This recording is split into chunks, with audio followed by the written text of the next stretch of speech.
Here's today's story, When the Dragons Came, and it says here dragon alert, so I hope you're ready to see some dragons today. Poppletown was the loveliest town.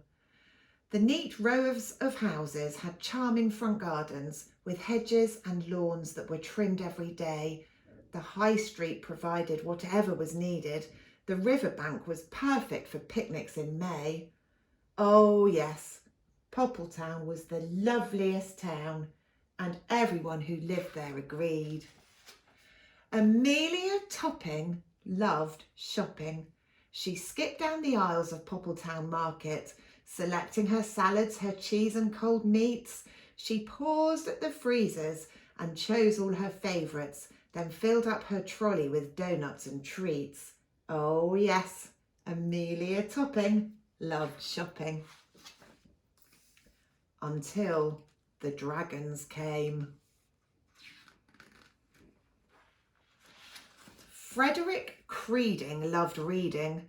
He hurried each morning to Poppledown Library, treasuring the hush as he browsed along rows. He liked choosing stories, then reading them quietly, and the click of the stamp on each book that he chose. Oh yes, Frederick Creeding loved reading. Until the dragons came. Olivia Turning loved learning. She sat on the carpet at Poppledown Playgroup, eager for stories and songs with Miss Twee. She carefully moulded her plasticine biscuits, ready to use in her teddy bear's tea. Oh yes, Olivia Turning loved learning. Until the dragons came.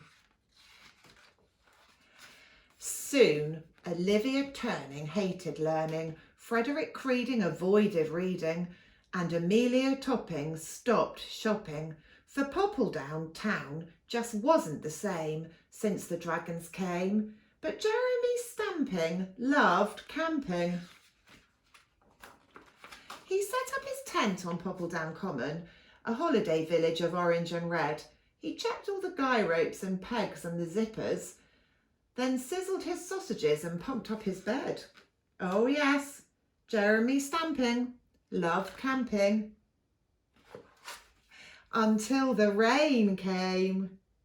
It drummed on the canvas like zebras tap dancing.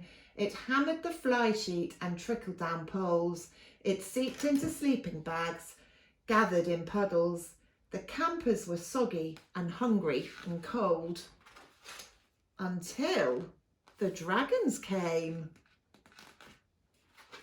They spread out their wings and provided a shelter. They dried up the puddles, cooked sausages to share.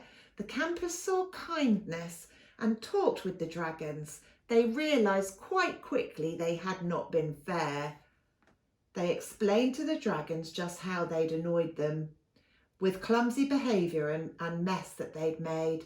The dragons said sorry, they'd meant to be friendly. They'd tried to be careful and calm if they stayed.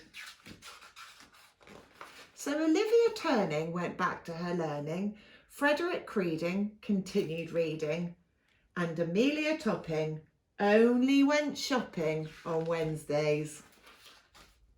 When the dragons came.